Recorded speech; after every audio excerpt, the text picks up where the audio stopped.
Hello everyone, in this lecture, we are going to explain the difference between a phrase and a clause, but if you are new to my channel then please like and subscribe the channel. Let's first learn a clause. It can be defined as: a clause is a group of words that has a subject and a predicate. What does it mean? Simply it means that a clause is different from a phrase. You need to remember these points to differentiate a clause from a phrase. Like, group of words. It means that a clause must be a group of words. Whenever you try to identify a clause, then you should look for a group of words because a clause will always be a combination of many words. I will also give you examples, but learn these points. The next point is subject-verb combination. By subject-verb combination, I mean that a clause must have a subject and a verb. Simply, when you try to identify a clause, then you should also remember this point, that it must have its own subject and a verb. The next point is part of a sentence.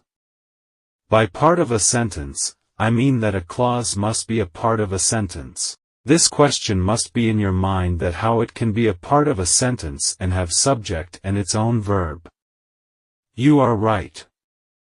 But you need to remember that it will be a part of a sentence and it will have its own subject and a verb. Don't worry, just wait till I give you examples. Look at these examples. When he comes here, we will inform him. Just look at this sentence. This is a sentence, but this sentence contains two clauses. One is, when he comes here, and the second is, we will inform him. Observe both of them, all the points which I have mentioned available here. First point is, it is a group of words, so you can see, they consist of many words. And the next point is subject-verb combination. So, in this clause, he is a subject and comes is a verb. Same as the case in another clause, we is a subject and will inform is a verb phrase. And you can see both clauses have their own subjects and verbs. So, that is why it is called a clause. The next example is: he took tea, and I preferred cold drinks.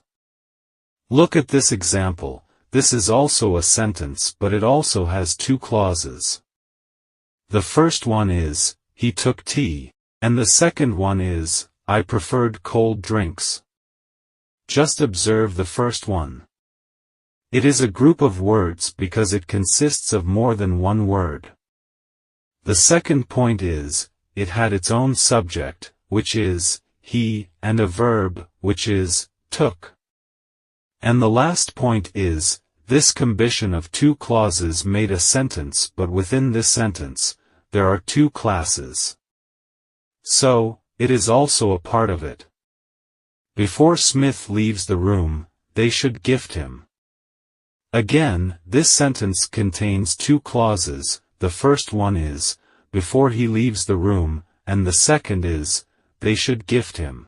So observe the first one, it is a group of words, and it has its own subject, which is Smith, and the verb is leaves, and the last point is, it is also a part of a sentence.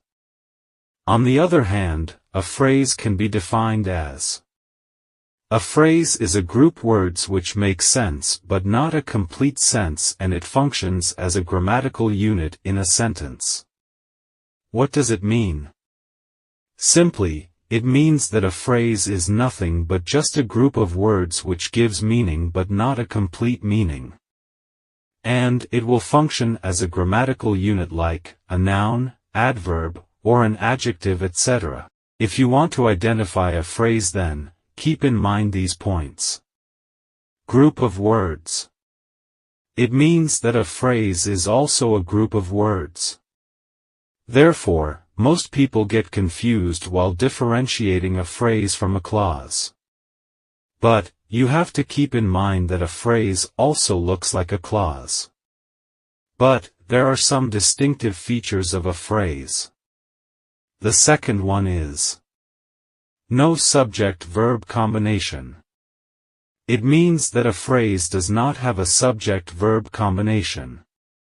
Basically, as we have mentioned in a clause, that a clause must have a subject-verb combination but a phrase must not have it.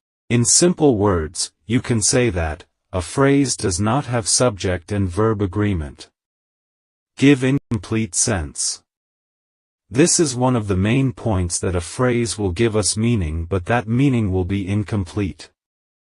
In simple words, you can say that to some extent we will get meaning from a phrase but that meaning will be incomplete.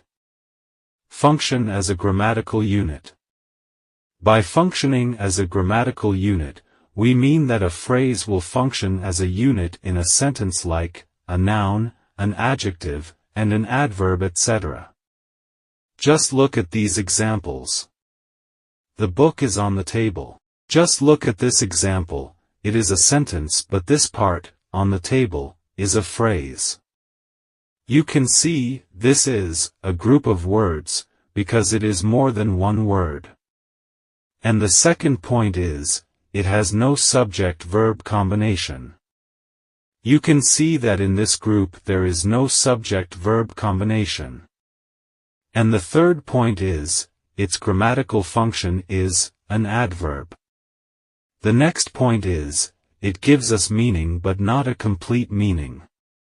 You can see, if someone says, "on the table," so to some extent, we get meaning that a thing is said about on the table but we don't get full meaning.